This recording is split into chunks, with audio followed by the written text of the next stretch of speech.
Yes, folks, after that weird startup, I'm Fred McMurray. It's Thursday. It's 2 p.m.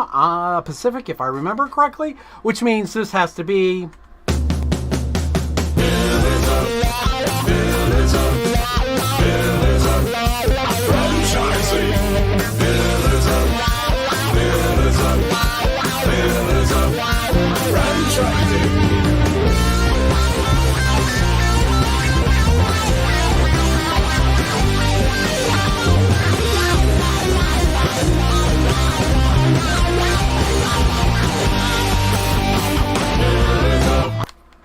Ladies, how we doing today?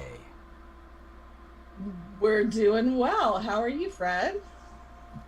Stressed as normal. So what can I say? Normal, so you're at baseline.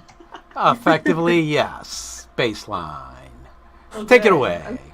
All right. Well, welcome to Pillars of Franchising, everybody. We've got a lively bunch today. Everybody's got a lot of energy, and we've got a great guest for you. But first, Kristin is traveling to IFA as we speak.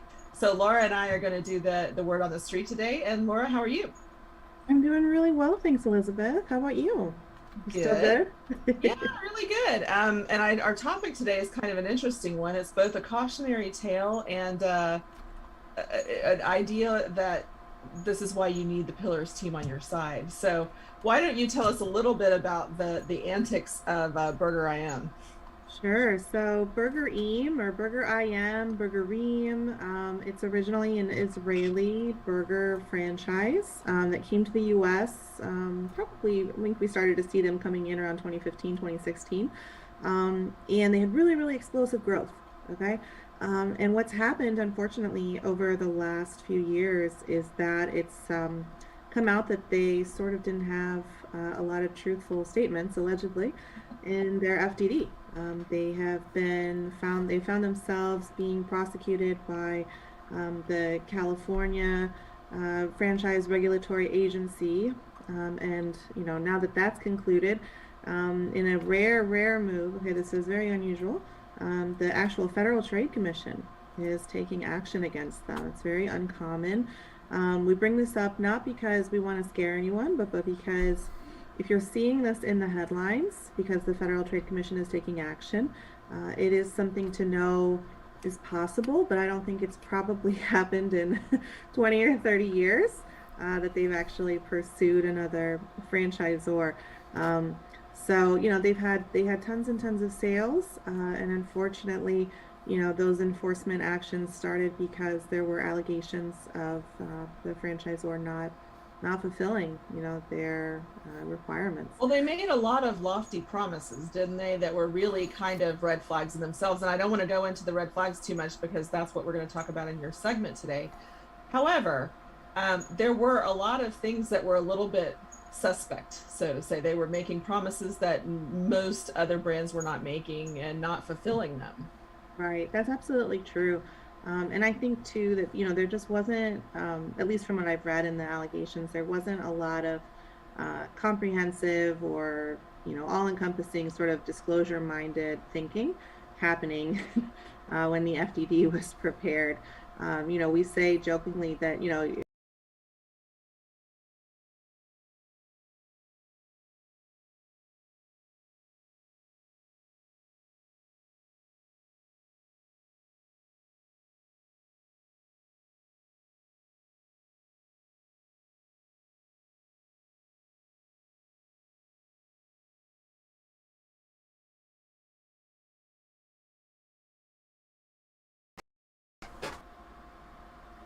This is not common. This is not something that you have to worry about across the board with franchising. Everybody's not trying to pull one over on you or overpromise.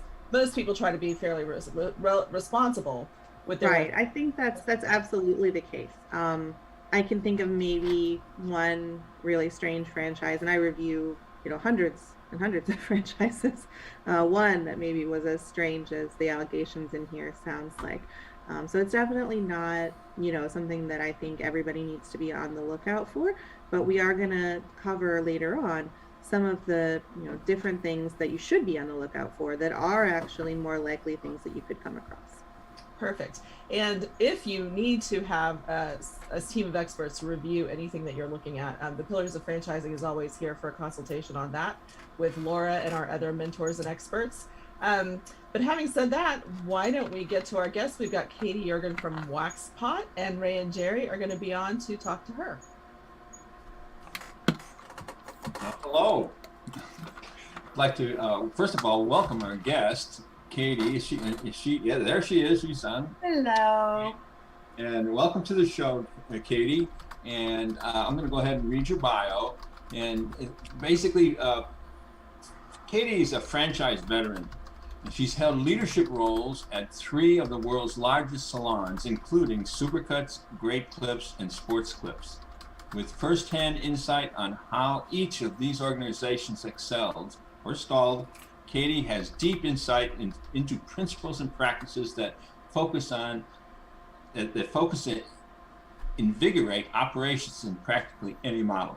Franchising is in her blood. Katie's parents were among the early Supercuts franchisees back in the 1980s, and she certainly swept her share of hair as her family businesses grew from a single store to dozens of profitable locations in Northern California. The frontline family business experience helped her launch her corporate career, in which she has successfully tackled a wide range of projects. So from there, I think I'm going to let you tackle those wide range of topics, but not until I ask Jerry what happened to your hair. I went for a younger look, Ray. That's what we're all striving for, right? Get rid of the gray as much as you can. So, well, folks, I just want to let you know, this is one of my favorite things of all the time I've been on the show. I get to interview one of my best friends in the world of franchising, a person that I have respected and really looked up to for many years. Ever since probably the minute we met each other, we had a connection. So Katie, thank you so much for agreeing to come on our show today. Jerry, I am so excited to be here. I was very nervous, and then I'm like, you're just talking to Jerry. You're gonna be fine. So thank you. I'm so excited to be here. Yeah, and Katie, yeah, you're right. You're just talking to Jerry. So I think this is a good segue. Do you want to tell our listeners a little bit about the first time you and I met and how that experience went? I think they'll enjoy it. Yes. So I want to preface that by saying the first person that I really connected with at Great Clips was your daughter, Sam. She and I were in a class together, a 5-day class together, and we sat together the first day, and then mysteriously were not allowed to sit together. Our name tags kept being moved because she and I couldn't stop talking. And all she kept saying was, you've got to meet my dad. You've got to meet Jerry. Oh my gosh, you guys are going to hit it off. And several other people told me the same thing, especially when I told them I was going down to Iowa to meet you and Mickey. So we meet, we drive up to Dubuque, right? Am I saying that right? That's correct. Which was what, about an hour and a half? Yeah. And talk the whole way, make decisions about locations and what do we think? And, we're chatting and doing our thing. And on the way home, we realized that we had missed the exit to your town, that I can't imagine how many times you've actually taken that exit. And because we had just been lost in our shared passion, our shared stories, our big visions, our thoughts on everything from, how to make Iowa better to how to make the industry better, and just really how grateful you and I both are for being involved in franchising.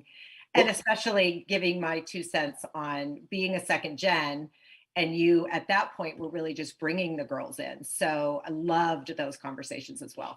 I can't fathom, Katie, 2 people having more things in the industry to talk about because, with your experience being a second gen, you talked about my kids coming in, the fact your parents grew a very large organization with Supercuts. We were in the midst of growing a very large organization with Great Clips. You and I have huge passion for the industry, everything from education all the way up to, picking real estate and taking good care of employees and things like that. So really that's what it was about. And when we're talking to our listeners, tell them a little bit about just how invigorating it is and how exciting it is once you do start developing that passion and seeing, you know, your efforts start to take some merit, you know?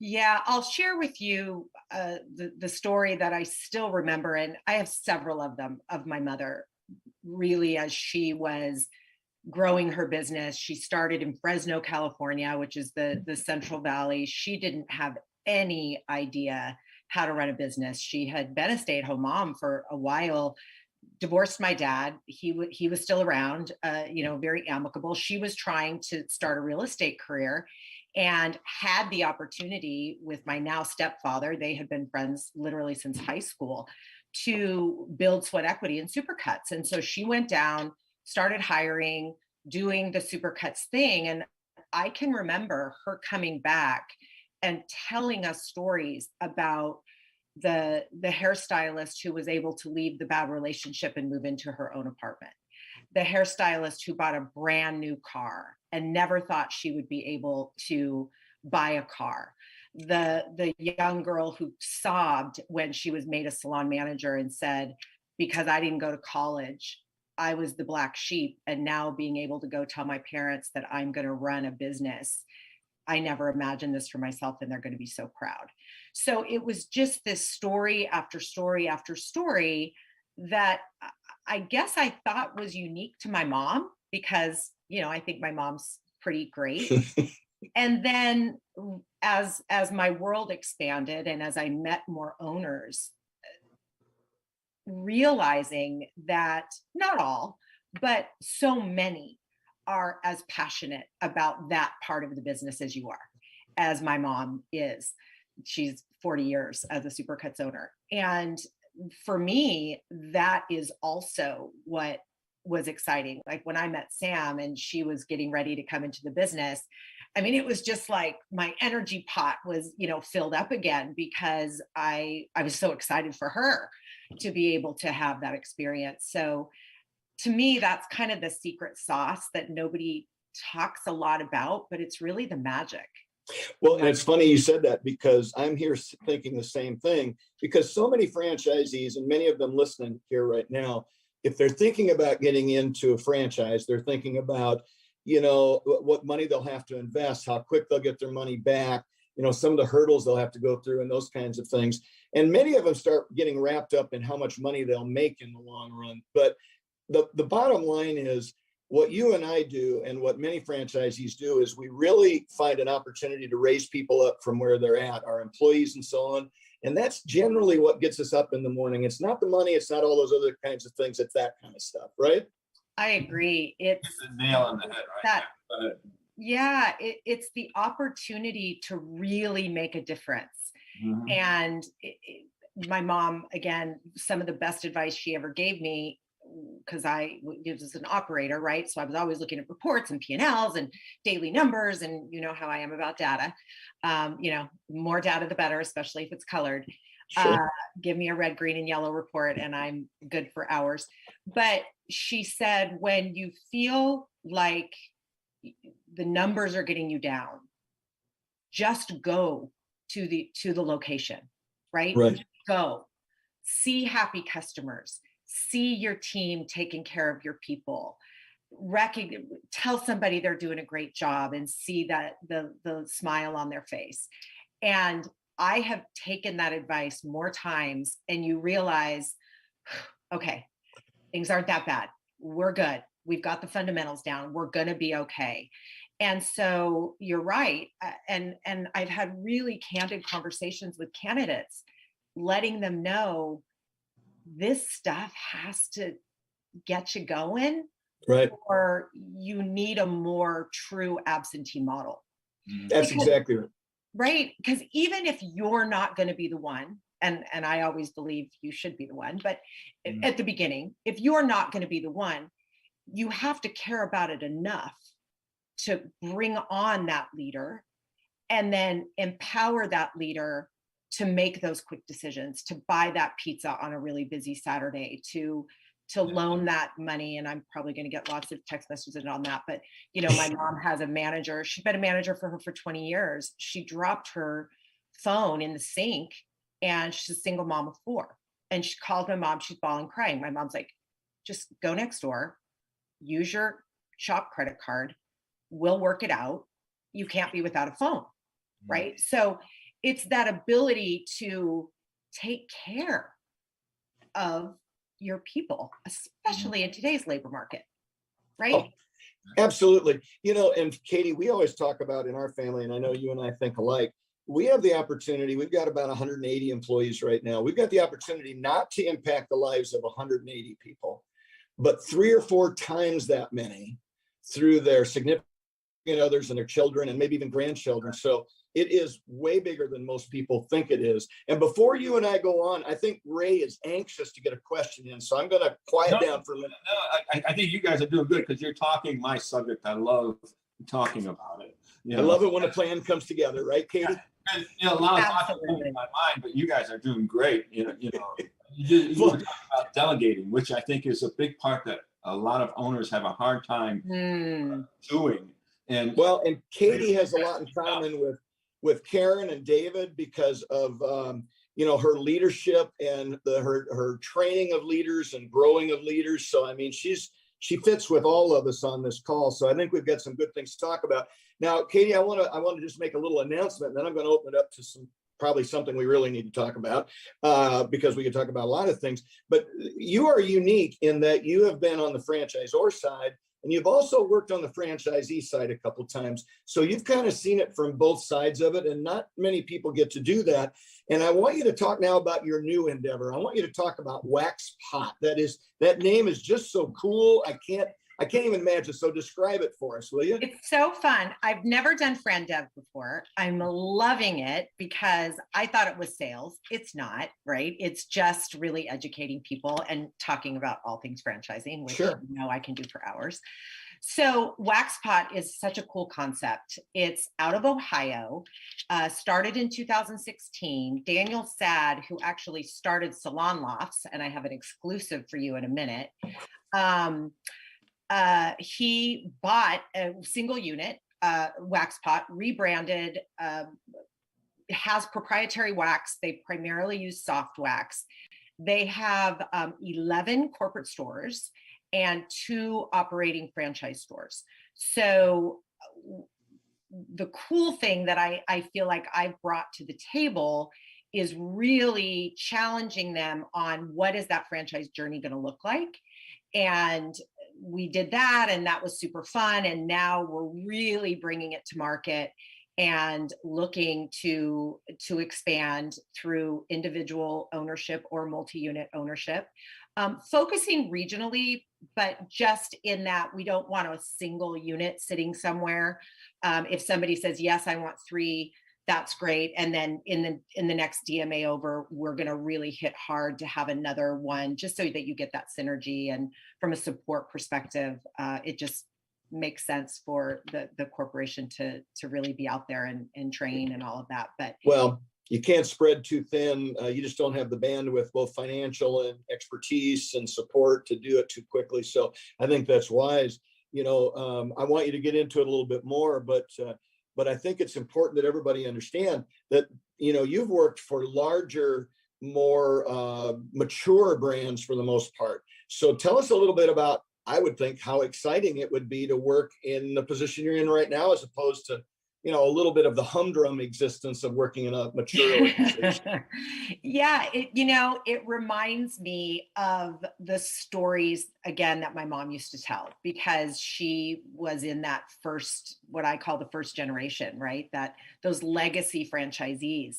And it's fun for me to talk to potential franchisees about, yes, we have all the support that we believe we have all the support that you need, but we're also looking for partners to really challenge us, to really come with ideas. I always use the $5 foot long was a Subway franchisee's idea, right?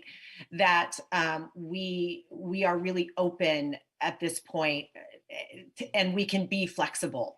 Doesn't mean we're going to change everything, doesn't mean we're open to everything, but we're really looking for people that are excited by that certainly an emerging brand may not be as perfect as a 4,000 unit, but man, you're going to get somebody on the phone. You're going to have the CEO's phone number. You're going to make sure that you have we need to make sure you're successful, right? We need the validation. We need all of those things. So it's really, really exciting. And for me, I get to come in and feel like I get to leave a footprint, which is really, really fun. And it is that true entrepreneurial, everybody digging in, everybody getting a chance to be creative. And it's a lot of fun. I don't feel like I have to go into an already moving train. We're a little bit building the train as it's going down the track, but that's okay. We love it. Well, Katie, I would imagine it's very similar to a franchisee when they're very actively engaged in their units, salons, restaurants, whatever it might be. When they own 2 or 3 or 4 or 5 of them or something like that, they're in them regularly. Everybody knows them. They know all the employees, that kind of stuff. And then as they grow, it becomes a little bit more corporate. So for us, I can only say it was way more fun when we had a handful of units where it was mom and dad and us doing everything, and it's still really rewarding when you grow into those larger ones. But, where you're at right now, it's still that whole, I'm engaged with everything. I got my fingers on everything. I feel like I'm a part of everything. So I'm guessing it's very similar. Yeah, it's very, very similar. That's a great analogy. It's it very much so. And, everybody's talking to everybody on the leadership team, and, everybody's really, really excited. And, everybody wakes up every day asking themselves, how can we make this brand even better and more appealing? And how can we make sure that these franchisees not only are successful, but they're loving it, right? We want them to never regret this decision for a minute. And so building those relationships and making sure that they feel super comfortable, and you can call anybody, it doesn't, here's your person, but hey, you can call me anytime. So it is. And as things get bigger, you can't give everybody your cell phone number. Yeah. You literally exactly give everybody your cell phone number, but text me. Don't call me, text me. That's all I can handle.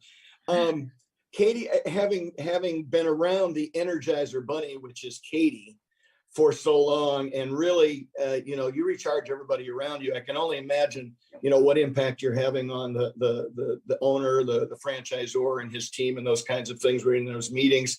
So I think they've chosen well in having you be a part of that. I'm excited for it. I want to transition a little bit because we're going to run out of time, and you and I could talk forever. I want to transition into a little bit of a conversation about IFA, the International Franchise Association.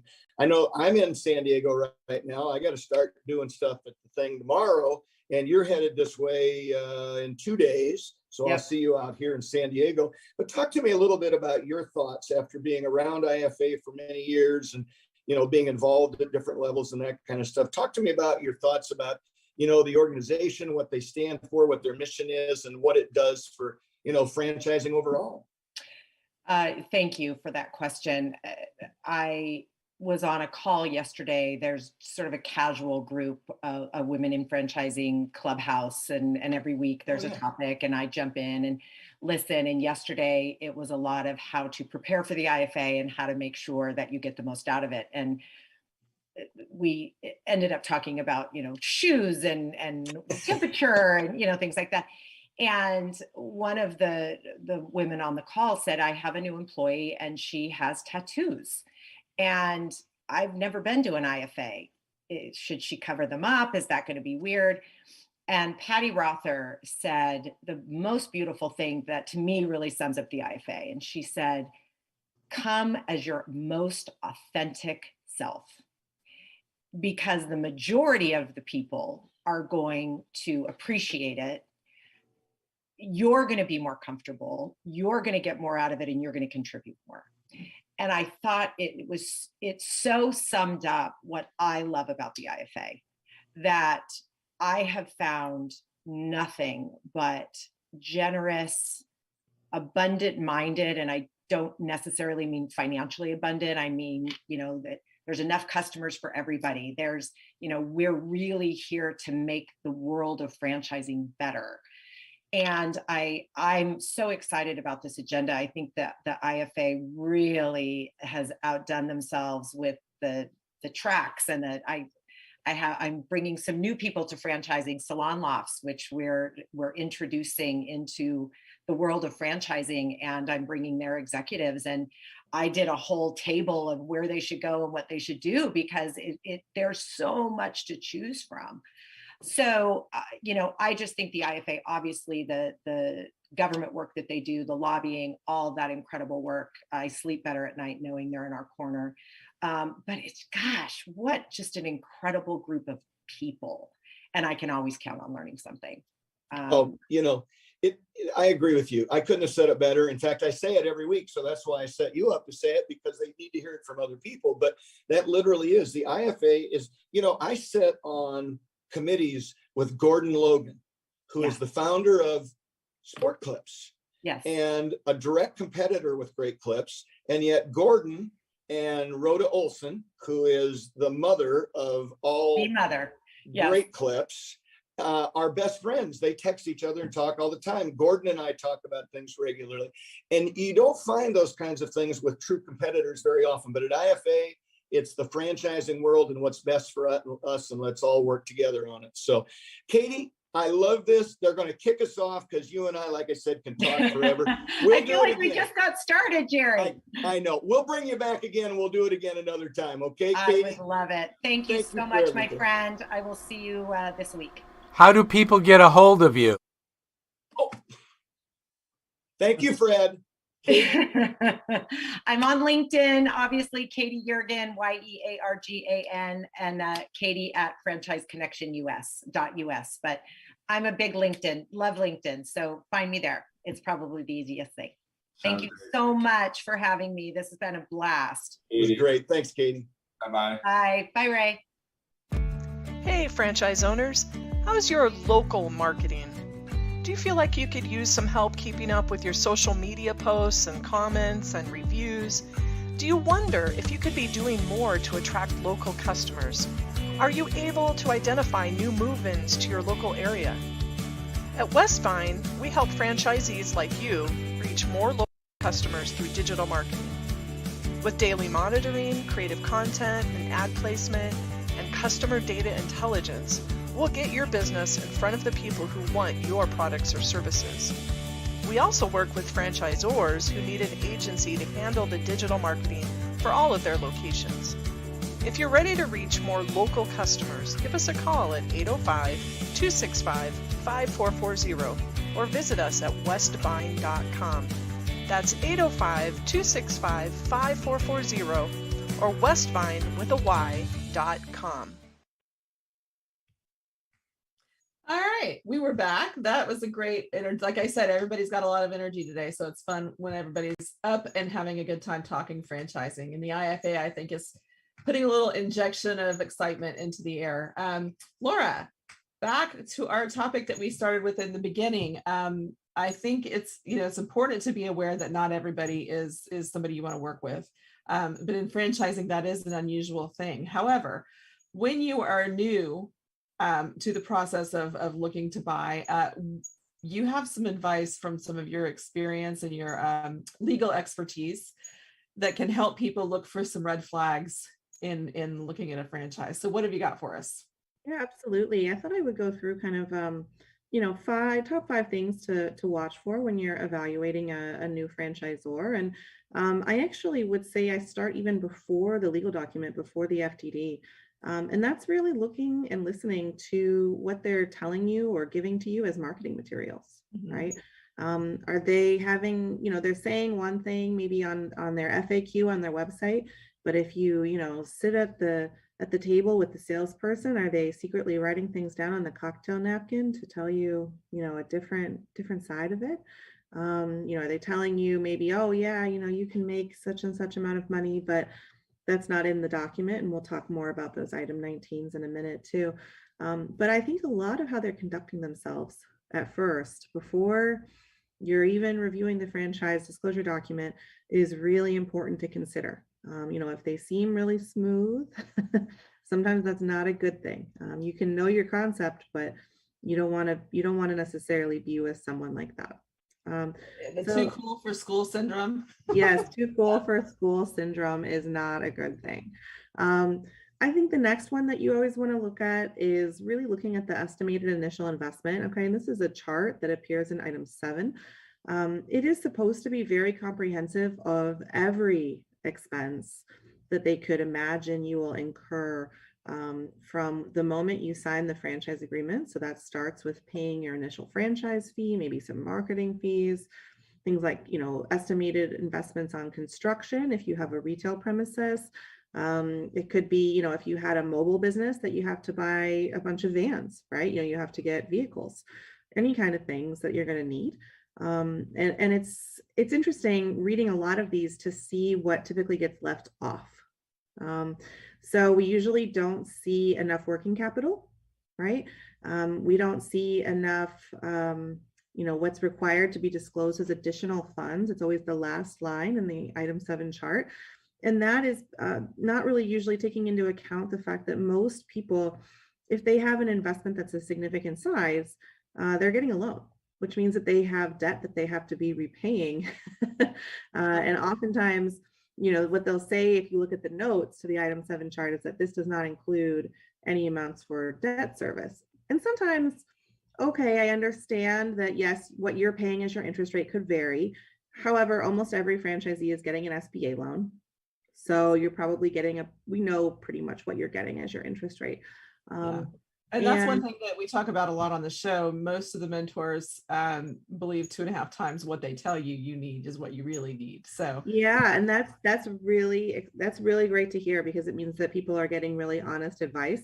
And whether, you probably will still need more money for a longer period of time than that minimum 3 months that they legally have to give you the estimate for, which is why that number that you guys are quoting makes sense. So another topic that we want to make sure that is being really thoroughly looked at is the territory description. Okay. There is no one answer for what makes a good territory. It really can vary. And, franchisees from their perspective obviously want the most territory protection they can get. I think that to a certain extent, it's a dying breed. Right? We've all seen the pandemic where suddenly everything is everywhere. You're ordering online. It's not just about going in the store anymore, even for retail concepts. And there's more and more ways that potentially a franchisor could deliver services to customers that originally were only a franchisee's customers. Like Jerry's concept of his hair cutting. That's one of the final things I think that we're not going to put on the internet, right? Yeah. You do have to go somewhere.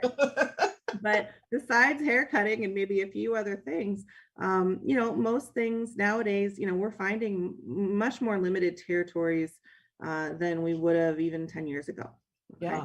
Yeah. So, I don't go into it thinking that, a more limited territory automatically is bad.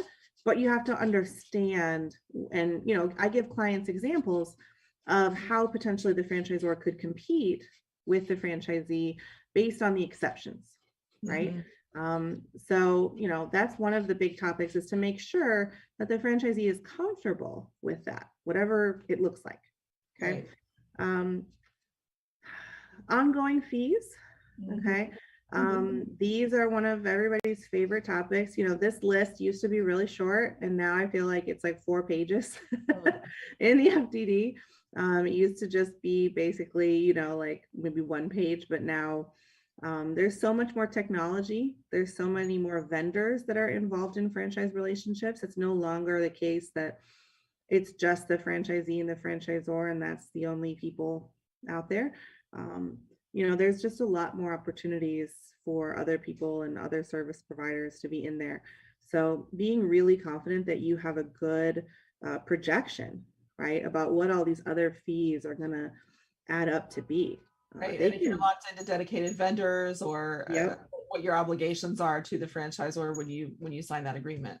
Right. And it's important that you're comfortable with those. I also encourage prospective franchisees, candidates, to have phone calls, for a variety of topics, but one of them is to ask, about all these designated vendors. Say, are you comfortable with these people? Are they providing good service? Do they have issues? Are they late on deliveries? Are they, can you get them on the phone if you need to? Yeah, you because- get a good deal. Are they pricing competitively? Or are you yeah, are they locking pricing into something? competitively? Yeah. Mhm. Right. Those are concerns. Those are going to be very expensive to your bottom line. And then the last one, is the big one that everybody likes to talk about, and I hinted at it earlier, and that's your item 19, okay? And this is your financial performance representations, okay?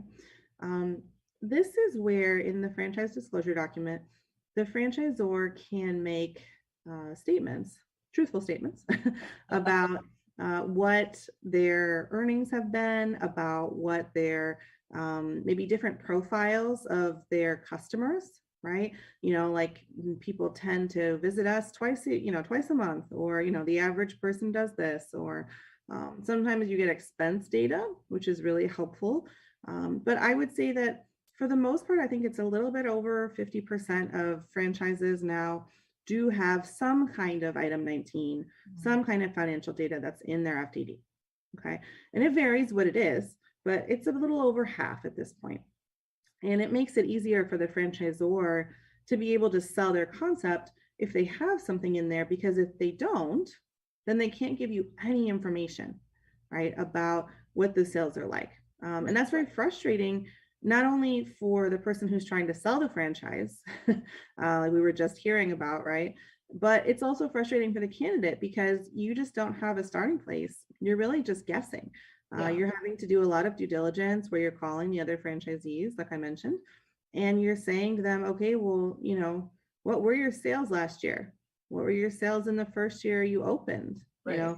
And especially with the pandemic, sometimes it's very challenging right now to find franchisees, especially new franchisees who you feel like their numbers are comparable or you can rely on them, because you don't know, there haven't been as many franchisees opening lately in most systems, and there hasn't really been a lot of normal. Right. So you're going to have some numbers that are skewed because of the pandemic, but hopefully that's going to be something that we overcome and move forward. And I would imagine another thing, some of them have been able to really take the technology and run with it. So you can look at the ones who have done better during the pandemic than the ones who just sort of stayed stuck, right? Absolutely. It's interesting you bring that up because so brands that have really heavily invested in technology, let's take Domino's, for example. Okay. Domino's has had an app for a long, long time, right? They have tons of funny little things you can do with their app. They have all kinds of quirky technology. And they really use that as part of their marketing as well. Basically, that it gets them in the news, in trade press that they do this. Okay. They actually touchless delivery where you can tell them exactly where you want to be, because we've done that. Right. Isn't that cool? They have all these things, right? They've thought of all these things and they've done it. But what's interesting, from a financial performance representation perspective, is that in the past, Domino's used to have financial performance representations in their FDD. And since the pandemic started, they have actually taken them out because their sales have been so high that they do not want to be held to the standard of such high performance. Interesting. Okay. It's not that their sales were low and they're scared to show it. It's that they don't want anybody to think going in that they're always going to hit these very, very unrealistic expectation or right, because people have been ordering so much more from places like Domino's when they would say, right, like yourself. Yep. All right. Well, Laura, all of this is really great information. We need to get to our next $1 million mentor. But one of the things that we are here for the viewers and the audience is helping you through that process. We've got Laura on our team. We've got, Jerry, Ray, David, Karen, Kristin, tons of expertise that can help you navigate these kinds of questions if you're in the early stages of looking for a franchise. So feel free to reach out, go to pillarsoffranchising.com and fill out the contact form, and we'll get back with you. Thank you so much, Laura.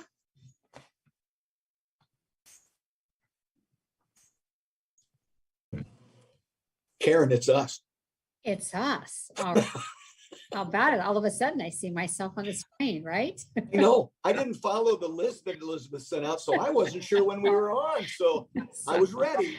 Absolutely. Absolutely. We're going to talk about a topic today that's part of your book, right? It's Live It to Own It. And it's really, you're taking us through the journey, of franchising and the world of franchise ownership. And it's one of my favorite topics, and I know one of your favorite topics too. It's about the people side. And you were talking with Katie earlier about that, she called it, I think either one of you called it the magic. And I think people are the magic, just making sure you get the right people as part of this whole journey. And so take me through, if you think about, as you were thinking through this this chapter and staffing and talent acquisition, what are some real keys that you'd like to share with us today, some key things? Well, thank you, Karen. And I know this is something near and dear to your heart, so it's really cool that you get to help me explain it. I will guarantee you everything that people think about when they're looking to get involved in a franchise, staffing never is on their radar. They literally never think about that. In fact, many of them have the, misguided interpretation that the franchisor will help them with that. And because of legal reasons, franchisors can't help with that. So, most people, when they become a franchisee, have no experience in hiring. If they have had experience in hiring, it wasn't their money they were spending. So the whole process was looked at completely different than it is when it's your money you're putting into somebody. And frankly, if the franchisor you choose doesn't even give you any guidance as to, what positions you should outline in your hierarchy, what the different positions will be doing and those kinds of things, it's really a little bit of a hurdle to get through that. So, when I was putting that chapter together, I wanted potential franchisees to understand what that looked like before they even spent their first dime. And then for those that were, getting into it and getting started up, it's kind of a roadmap as to how to put it together, because the franchisor may not be able to help them with a lot of it. Absolutely. And even if they can help with some, as you mentioned, there's not a lot they can help. And I love it where you start with the big picture, instead of just going out and just doing a bunch of hiring. I love where you've got to take the strategic view. You've got to really think about that and think about the different roles that the roles people will play. And I think, as we all know, that's such a critical part to the success and the foundation of the franchise. Well, you're right on. And, to go along with that, as a new business owner, you have this tipping point, because you have to have enough staff to service your clients, patients, whatever the title is, right? So you have to have enough. And when you're hiring, many times you get so engaged in hiring, literally more people than you need. And then you have to learn how to schedule those people. And scheduling is actually a part of the hiring process, because the conversations when you're hiring somebody will be wrapped around what hours they can work, how many hours, how many days, those kinds of things. So you got to think about scheduling when you're hiring.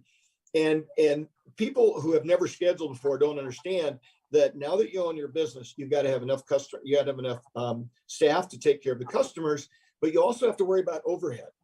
So if you've got too many staff, you might take great care of your customers, but you're losing money with everyone that you take care of. So it's a really fine line that is a learned process. It's actually a science, not just something somebody can bless you with, which is why we kind of take them through that process in the book. Yeah, absolutely. And I think it's so critical, because that's when your biggest expense is your people expense, and really making sure not only do you have the formula, but you're taking a look at that on a regular basis to make sure you're falling within your, kind of within your expected guidelines. Yeah. And, I'd be curious what David has to say when he comes on, but certainly with both of my businesses, and I think with most, retail or customer service related type businesses, personal service, many people think rent is your highest expense, but I know in particular in my joint clinics and in the Great Clips, rent is probably my second largest expense, but it's like a quarter of what the expense is for payroll, maybe a fifth or something like that. It's, the difference between first and second is huge. Absolutely. So maybe if you're dealing with a much larger location, like a very large restaurant, maybe it's backwards, but certainly with most average size retail or personal service organizations, it's going to be your highest expense by far. So very critical to consider all those things.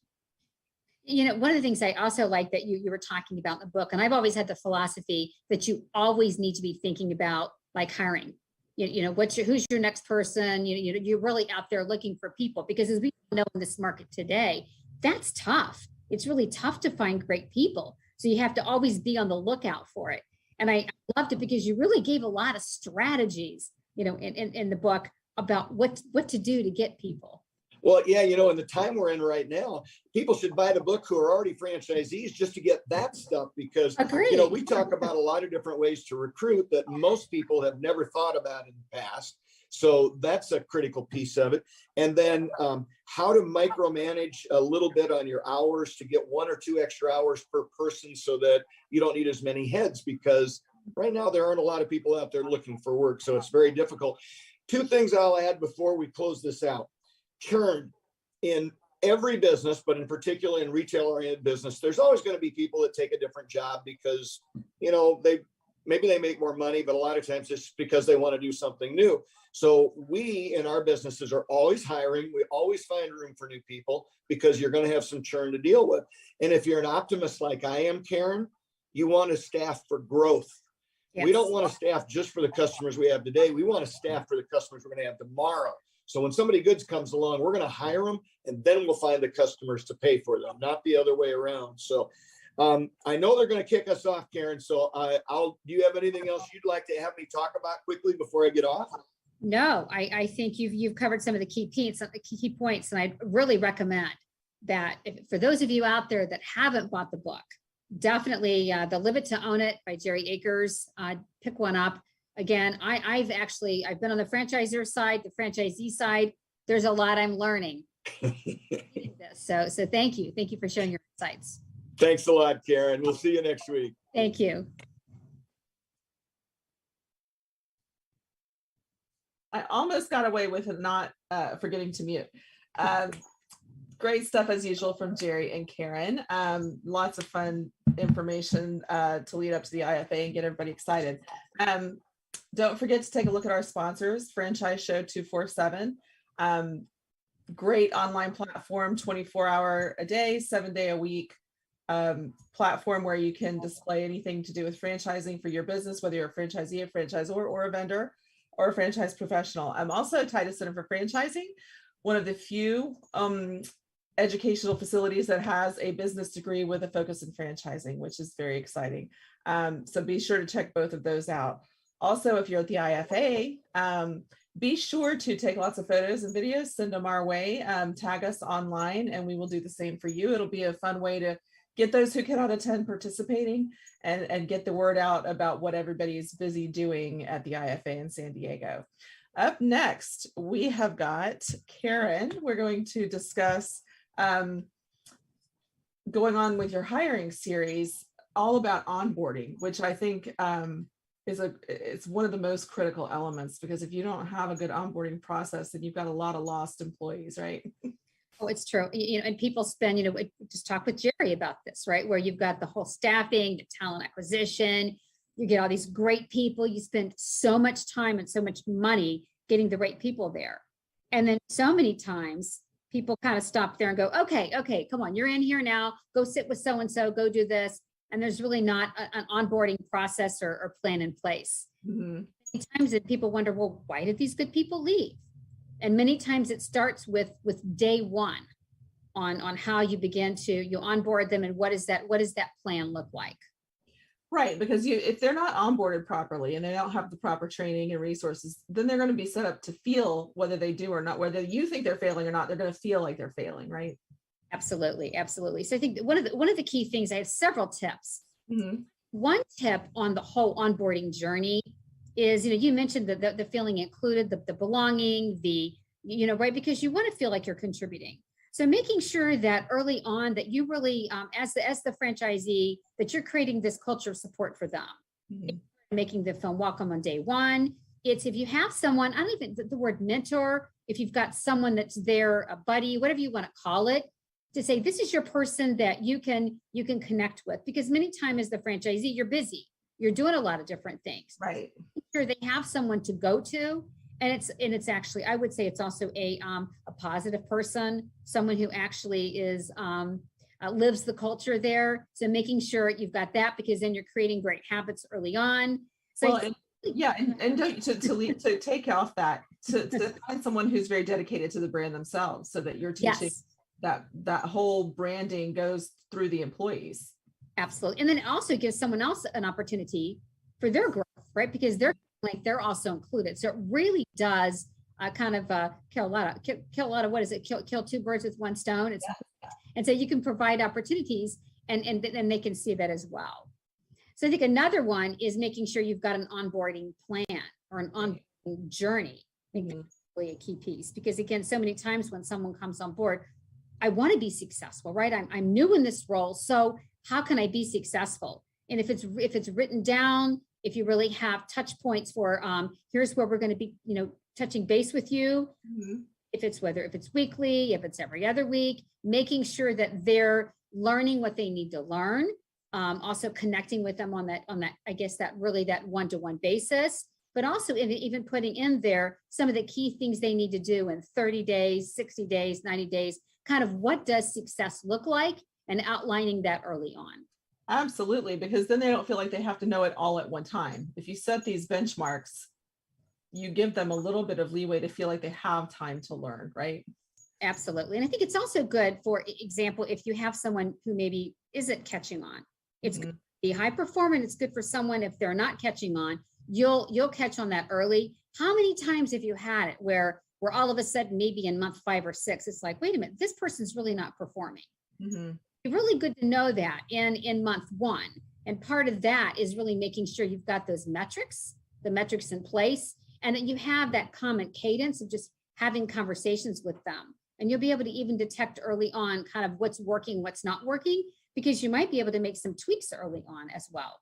Well, exactly. You can either tweak your process or how they're learning. Maybe they don't learn the way that you're teaching. I mean, there's so many little things that you can do to help that person become more successful without having to say, forget it. Absolutely. And you far down the road, forget it. Yeah. Exactly. And then you got the learning experience. You're right, because we all do learn different ways.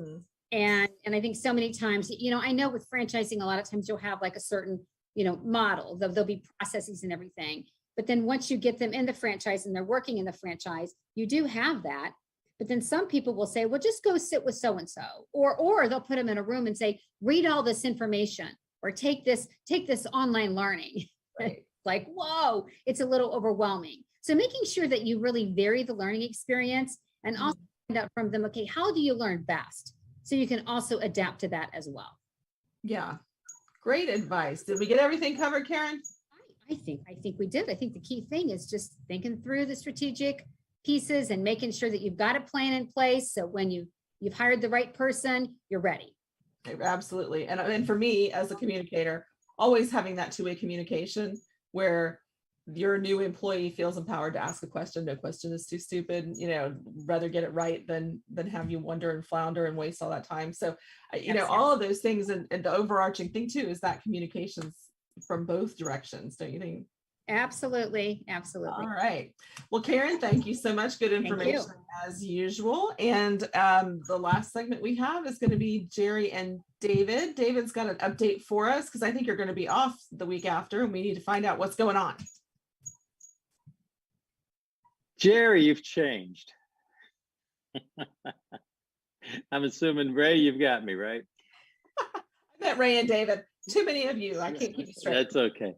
So while Ray's trying to, recover from the shock of popping up on the screen, I'll go forward. So again, ironically, what I was going to say was just this: be prepared for surprises.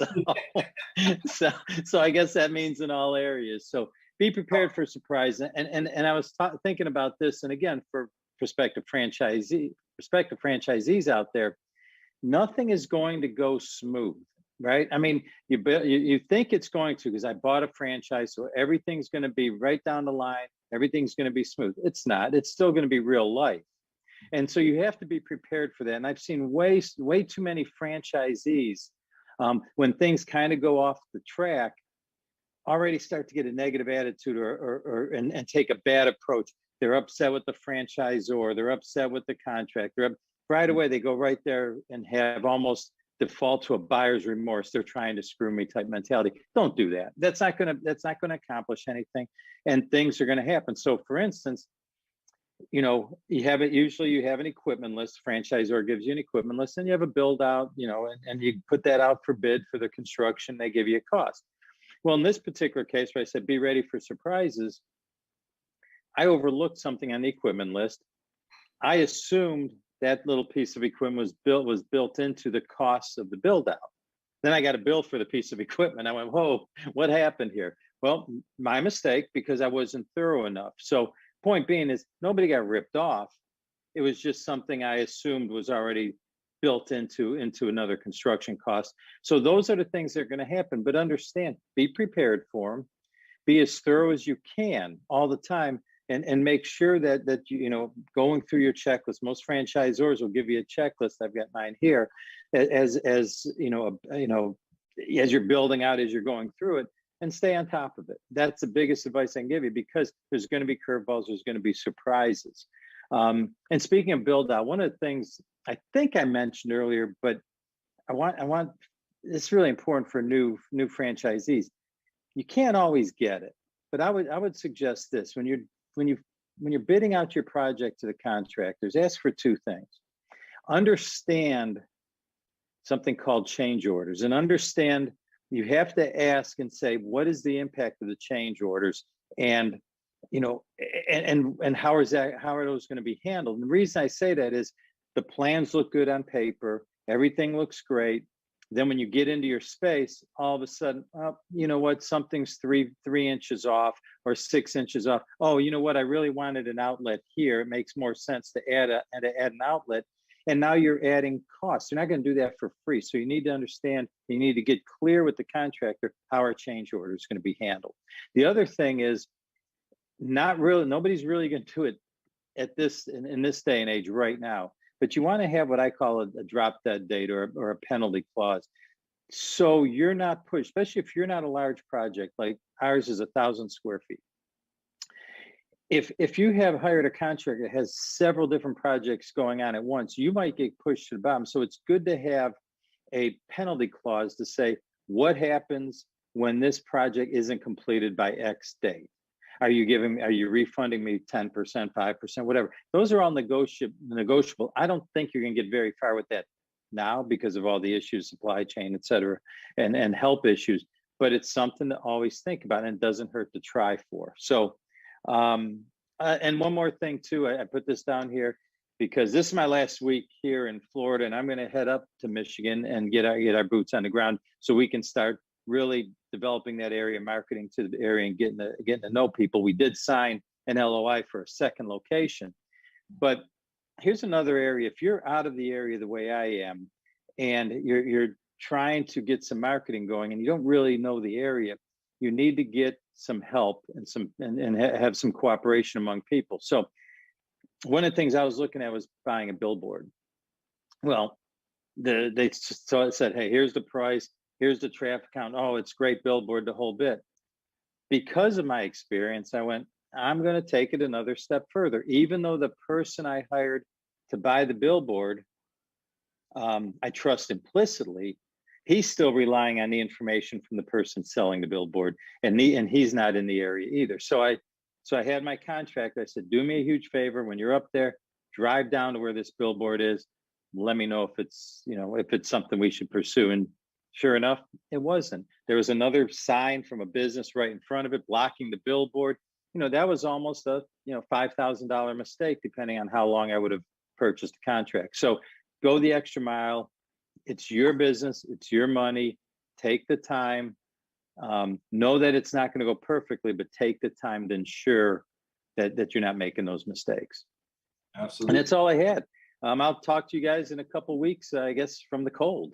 David, you're going to have to change your shirt when you go back up north. You know that. I know. That's why I wore it. It's my Florida shirt. It's my last day in Florida or for the show. Yeah. So I figured it's what better shirt to wear for this. One comment I want to make is probably one of the most exciting times when you buy a franchise is simply when you start. To my wife and I, we had so much fun finding our office space, filling it up with chairs and desks and pictures and stuff like that. I think it's one of the biggest rewards that you get when you start a franchise. So one of the things I do want to do is I want to thank everyone for joining us on the show today with our guest, Katie Yeargan. Please be sure to like, share, and comment on this episode. As always, thank you to Laura Liss, our franchise attorney, Karen Kimsey-Sward, and David Kagjanich, and Jerry Akers, our $1 Million mentors, for the insight and wisdom. I am Ray Pillar, one of the $1 Million mentors, and this has been the Pillars of Franchising, and the dream starts here.